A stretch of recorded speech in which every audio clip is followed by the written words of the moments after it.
Hello बच्चों, good morning बेटा। कैसे हो आप सभी?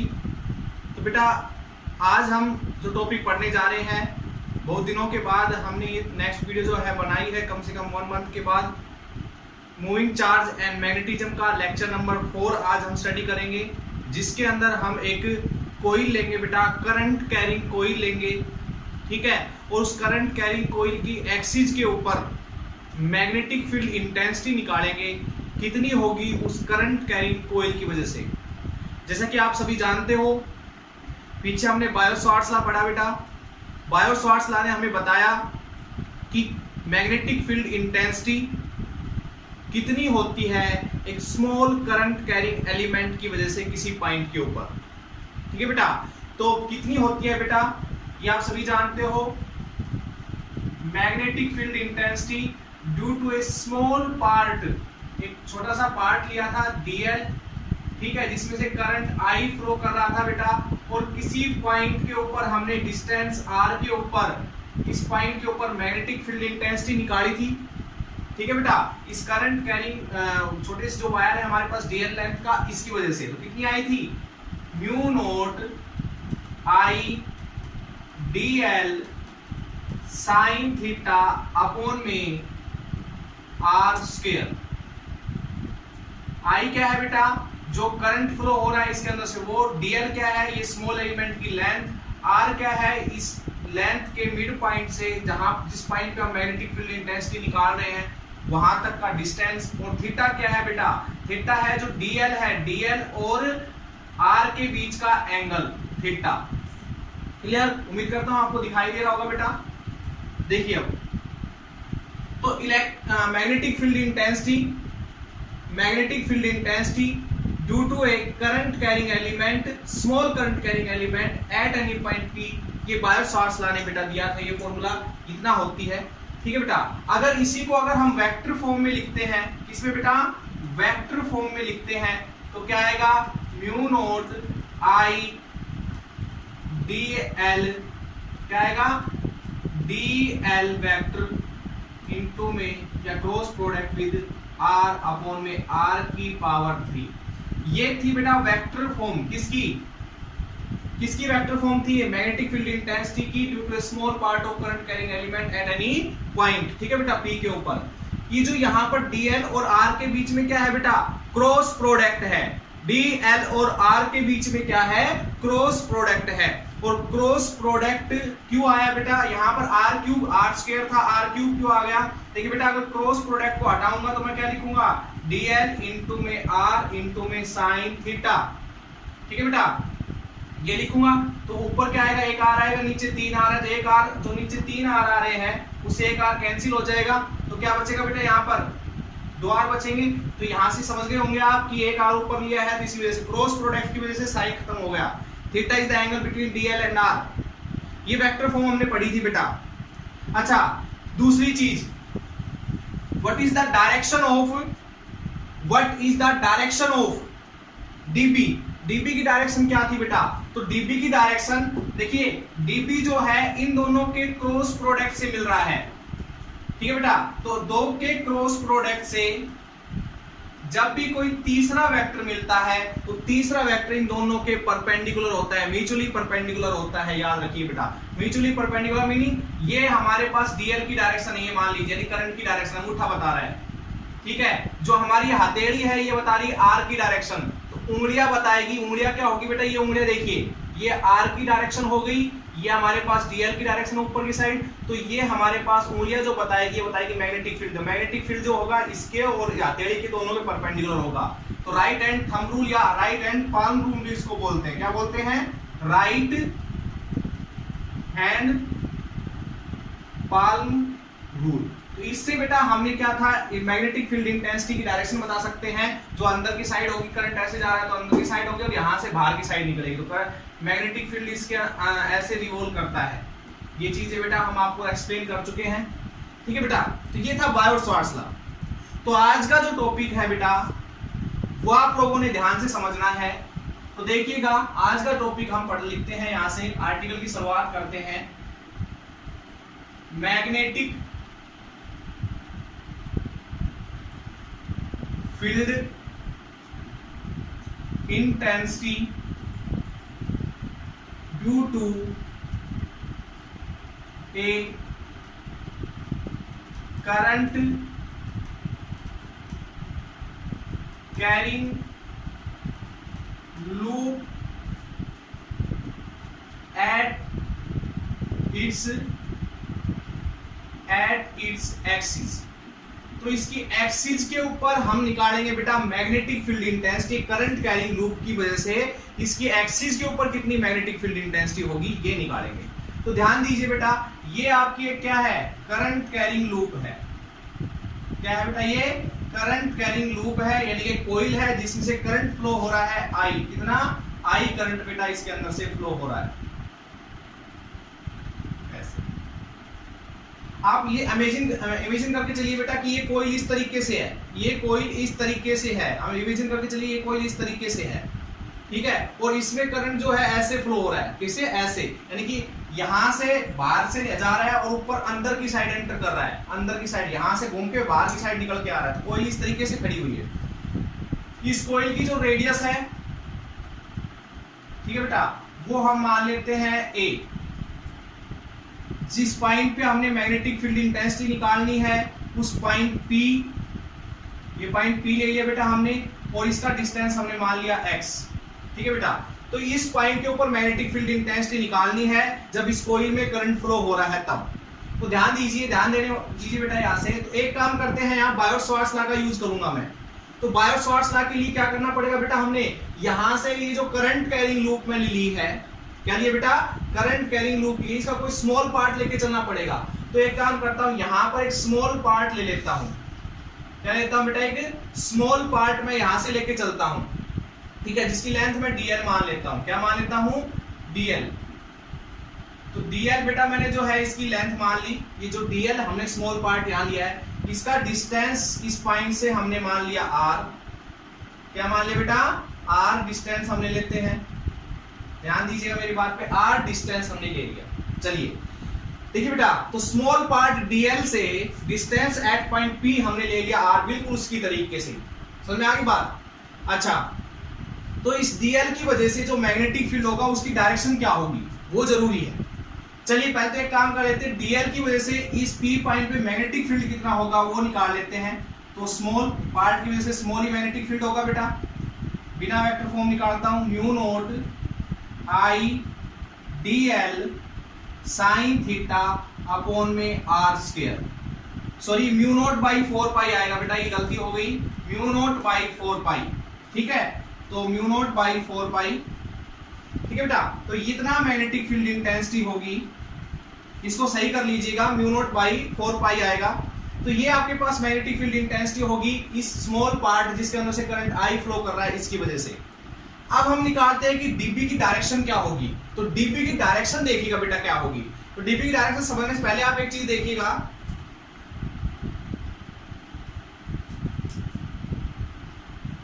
dB की डायरेक्शन समझने से पहले आप एक चीज देखिएगा कि जो dl पार्ट है जिसमें से करंट फ्लो हो रहा है, तो dl की डायरेक्शन क्या है। तो dl की डायरेक्शन है बेटा, देखो अंदर की साइड करंट जा रहा है अंदर की साइड। तो dl की डायरेक्शन ये है, ये मान लीजिए तीर का साइन है, ये इसकी पूंछ है। तो यहां से जो करंट अंदर की साइड जा रहा है और जो R है वो R है बेटा हमारा इस तरीके से। R जो है देखिए dl अंदर है तो R ऐसे है, ठीक है। तो यहां से देखिए R के और dl के बीच में एंगल बताइए कितने डिग्री का हो गया। R और dl के बीच में एंगल, R और dl के बीच में एंगल हो गया बेटा 90 डिग्री का। तो एक काम कर सकते हो आप, ये dl और R के बीच का ये एंगल होता है थीटा, तो यहाँ पर 90 रख सकते हो। तो 90 रख लूं यहाँ पर।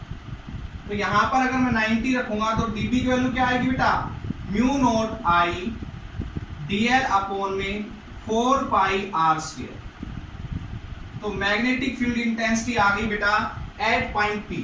अब ध्यान दीजिए मेरी बात पे, ये सब करने के बाद हमने बताया कि मैं डायरेक्शन बताऊंगा किसकी, dB की। तो देखिए ये तो हो गया dl जो अंदर की साइड है, उसके अलावा ये क्या हो गया बेटा r। अब हमने कहा कि जो dB होता है इसके अकॉर्डिंग वो R और dl दोनों के परपेंडिकुलर होता है। तो देखिए बेटा अगर मैं बात करूं तो देखिए इसमें करंट, ये जो है dl की डायरेक्शन बता रही करंट, ये हो गया हमारी जो हथेली R के बारे में बताएगी। देखिए R के बारे में, और जो उंगलियां है, उंगलियां देखिए उंगलियां, ये होगी हमारी इस तरीके से। तो यानी कि मैग्नेटिक फील्ड डीएल और आर के बिल्कुल परपेंडिकुलर होगा। जो डीपी हम मैग्नेटिक फील्ड मान के चल रहे हैं बेटा, उसकी डायरेक्शन जो होगी वो आर और डीएल, देखो डीएल अंदर की साइड, डीएल समझने की कोशिश करिएगा बेटा, डीएल अंदर की साइड, आर ये इसमें करंट ऐसे फ्लो कर रहा है, तो करंट की वजह से मैग्नेटिक फील्ड जो होता है वो ऐसे होता है, देखिए तो परपेंडिकुलर हो गया कि नहीं हो गया, पी पॉइंट पे मैग्नेटिक फील्ड आर के परपेंडिकुलर होगी, यानी कि ये जो एंगल बता रहा हूं मैं 90 डिग्री होगा बेटा। समझ में आ गया बेटा? आर के भी परपेंडिकुलर होगी, डीएल अंदर साइड है तो डीएल के देखिए, डीएल ऐसे है तो ये मैग्नेटिक फील्ड ऐसे उठा के लेके आइए यहां पर, देखिए मैग्नेटिक फील्ड परपेंडिकुलर है कि नहीं है, ये डीएल अंदर की साइड है तो उठा के लेके आइए, देखिए परपेंडिकुलर है कि नहीं है। ठीक है, अब देखिए बेटा, तो ये सब आपको समझ में आ गया। चलिए अब बेटा एक काम करते हैं, इसके सामने बिल्कुल इसी के अपोजिट एक और हम बेटा लेके चलेंगे, डीएल पार्ट, डीएल लेंथ लेके चलेंगे बेटा। तो डीएल लेंथ की वजह से मैग्नेटिक फील्ड पी के ऊपर निकालते हैं, चलो डीएल लेंथ की वजह से मैग्नेटिक फील्ड पी के ऊपर निकालते हैं। ठीक है, तो डिस्टेंस वही, रेडियस आर होगी, ठीक है बेटा, डिस्टेंस जो है वो हमने आर मान लिया।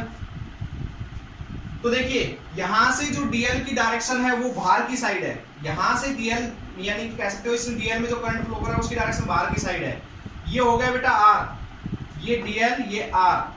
ठीक है, तो मैग्नेटिक फील्ड कैसे होगा, अंगूठा जो है वो करंट की डायरेक्शन बताएगा ऐसे, तो मैग्नेटिक फील्ड होगा इसके परपेंडिकुलर, यानी कि आर के परपेंडिकुलर इस डायरेक्शन में, ये डीपी, उतने पार्ट की वजह से मैग्नेटिक फील्ड क्या होगा, सेम ही होगा, जितना इसका है उतना ही डीपी हमने उसका मान लिया।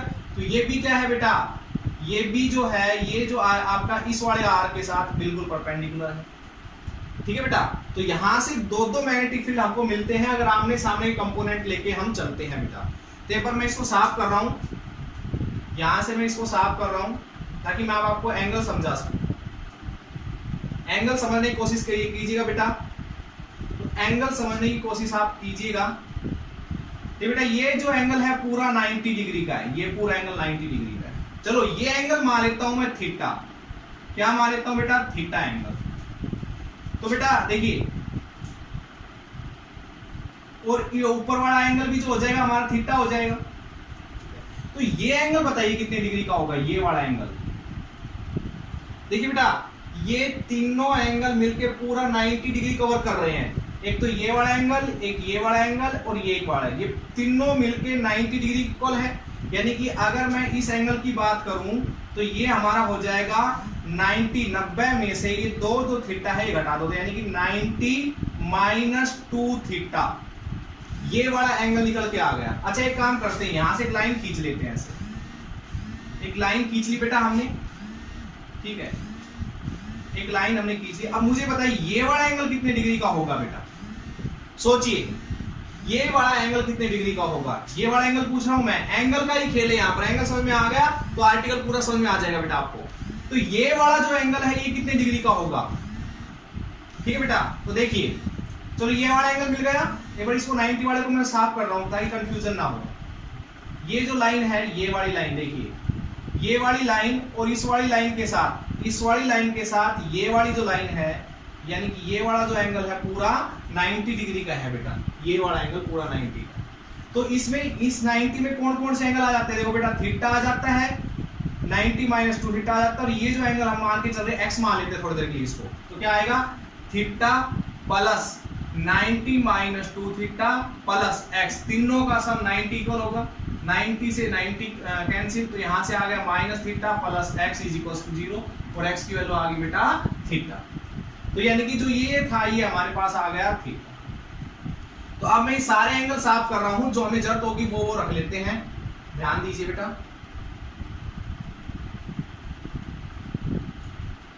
ठीक है, तो ध्यान देने वाली बात है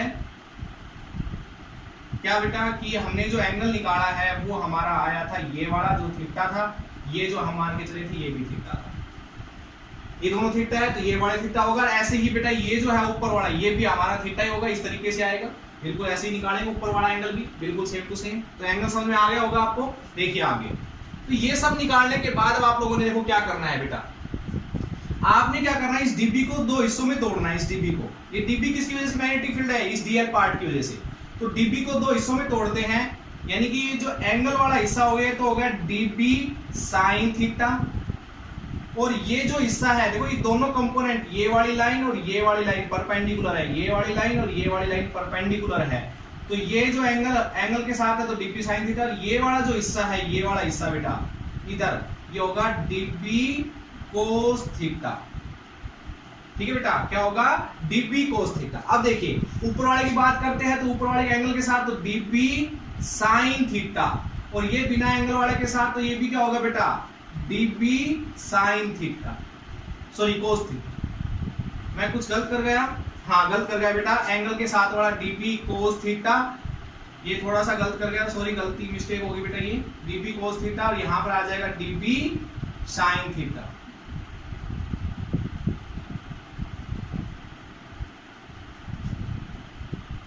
तो dB sine theta, dB sine और डीबी कोस थीटा, ये एंगल के साथ वाला डीबी कोस थीटा हो गया। ठीक है बेटा, आगे समझ में सभी को? चलिए अब हम आगे बढ़ते हैं बेटा।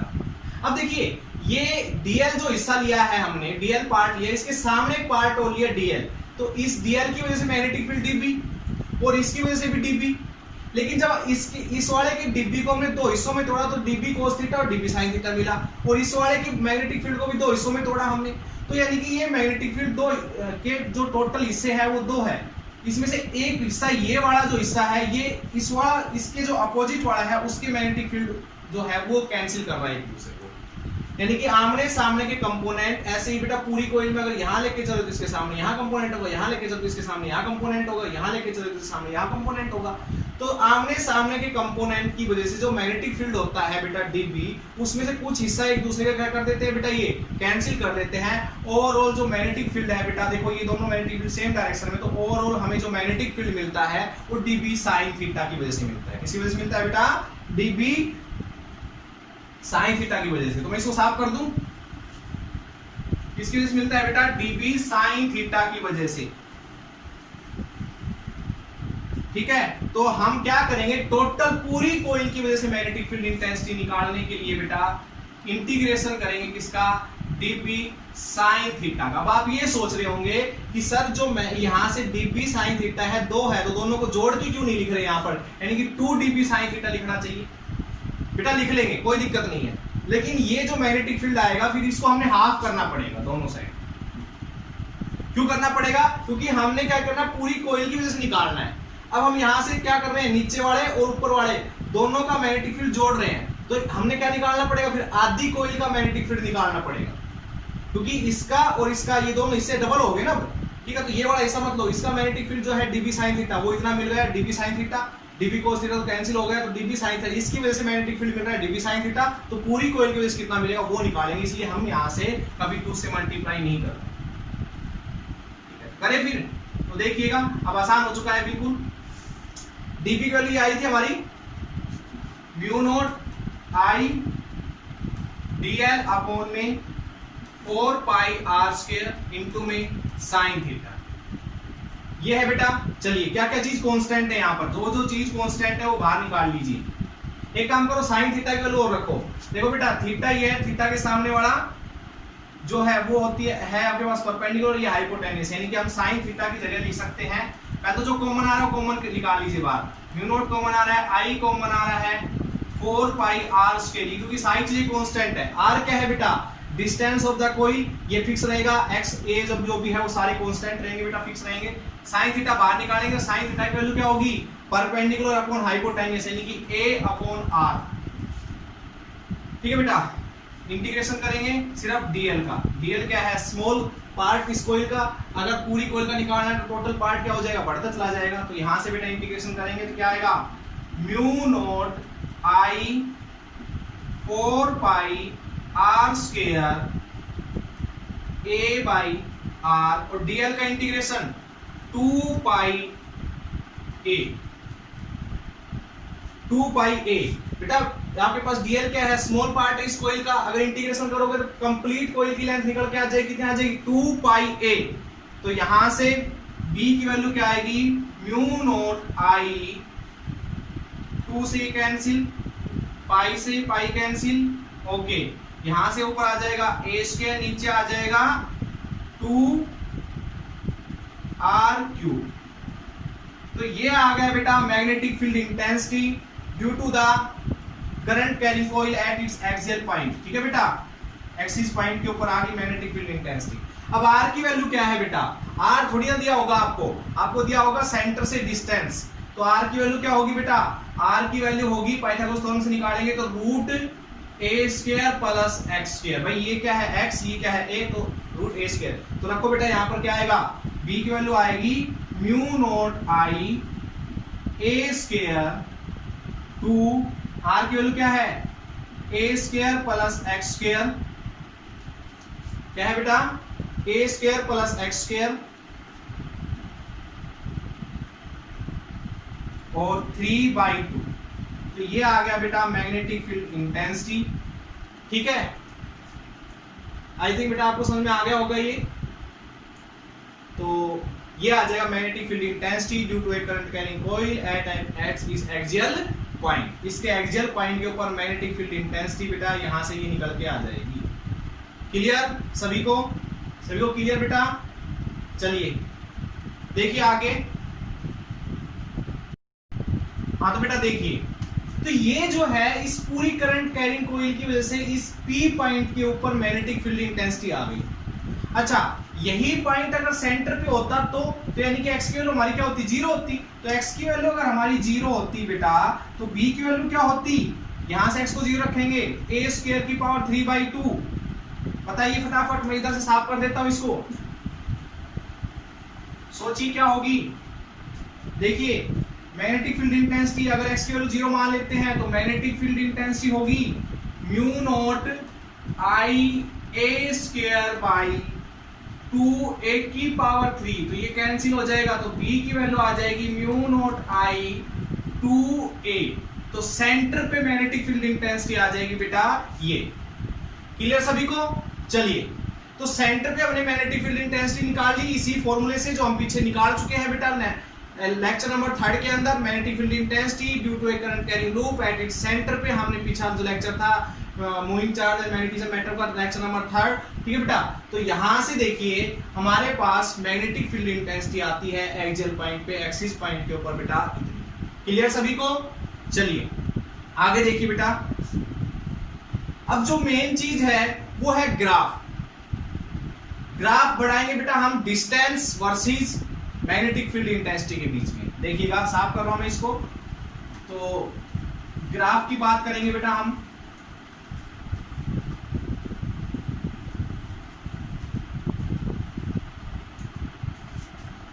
देखिएगा बेटा यहां से। अच्छा पहले एक बात कर लेते हैं, कोइल जो है ना आपकी, ये कोइल, ठीक है बेटा, इस कोइल के इस पॉइंट पे जब करंट हमारा ऐसे फ्लो कर रहा था बेटा करंट, तो इस पॉइंट पर हमने मैग्नेटिक फील्ड इंटेंसिटी निकाली। इधर एक छोटा सा पार्ट लिया, उसकी वजह से मैग्नेटिक फील्ड इस साइड मिली। इधर एक छोटा सा पार्ट लिया, उसकी वजह से मैग्नेटिक फील्ड इस साइड मिली बेटा। डीपी जो हमें मिला था, ये आपको सबको ध्यान है। इन दोनों का जो रिजल्टेंट था वो हमें बीच में मिला था, यानी कि जो ओवरऑल मैग्नेटिक फील्ड इंटेंसिटी थी पूरी कॉइल की वजह से वो इस डायरेक्शन में हमें मिली थी। डीपी साइन थीटा इधर ही मिला था, उसका इंटीग्रेशन किया था। ओके, अच्छा ये इतने ही डिस्टेंस पर इधर पॉइंट ले लिया जाए तो उसकी डायरेक्शन क्या होगी बेटा। तो आप ये सोचिए, करंट ऐसे फ्लो कर रहा है, करंट इस कॉइल के अंदर ऐसे फ्लो कर रहा है ऐसे, तो मैग्नेटिक फील्ड की डायरेक्शन ऐसे होगी, यानी कि इस डायरेक्शन में आपके पास मैग्नेटिक फील्ड इस साइड होगी, इधर से एंटर करेगी, इधर से बाहर निकलेगी। ठीक है बेटा, यानी कि जो हम अगर इन कंपोनेंट की वजह से मैग्नेटिक फील्ड यहाँ निकालना चाहे तो इधर होगा, इसका कंपोनेंट इधर होगा, और दोनों का रिजल्टेंट आपको बेटा इस साइड में। ठीक है, समझ में आ गया बेटा। यानी कि डिस्टेंस इधर का क्या है x, और इधर का डिस्टेंस क्या मान के चलेंगे, ये डिस्टेंस मान के चलेंगे -x, और ये मान के चलेंगे बेटा x। यानी कि लेफ्ट साइड के जो डिस्टेंस होते हैं हम उसको माइनस साइन लगा से डिनोट कर सकते हैं, और राइट साइड के जो डिस्टेंस होते हैं बेटा उनका आगे हम प्लस का साइन लगा के डिनोट कर सकते हैं। तो ग्राफ बनाएंगे ना, तो ग्राफ में देखिएगा क्या आएगा, ये x है बेटा और ये -x है। इधर मैग्नेटिक फील्ड इंटेंसिटी आप लेके चल रहे हो। मैग्नेटिक फील्ड इंटेंसिटी कितनी आई है, μ0I a² 2a² plus x² 3/2, यानी कि b जो है इनवर्सली प्रोपोर्शनल है x के, ये कह सकते हो। तो b की वैल्यू मैक्सिमम कब होगी, सेंटर पे। बी की वैल्यू मैक्सिमम कहां होगी, सेंटर पे। जब एक्स की वैल्यू 0 होगी उस टाइम बी की वैल्यू बेटा क्या होगी, बहुत ज्यादा होगी, यानी कि मैक्सिमम होगी। तो सेंटर पे जब एक्स की वैल्यू 0 होगी तो उस time magnetic field intensity maximum होगी बेटा। फिर धीरे धीरे क्या होगा, डिक्रीज होती चली जाएगी मैग्नेटिक फील्ड इंटेंसिटी, क्या होती चल जाएगी, डिक्रीज। और x की वैल्यू अगर इन्फिनिटी ले लेंगे बेटा, x की वैल्यू क्या ले लेंगे, इन्फिनिटी, तो b की वैल्यू क्या हो जाएगी, 0। नीचे इन्फिनिटी आएगा तो b की वैल्यू 0 होगी, तो x की वैल्यू बहुत दूर जाकर x की वैल्यू ऊपर b की वैल्यू क्या हो जाएगी, 0।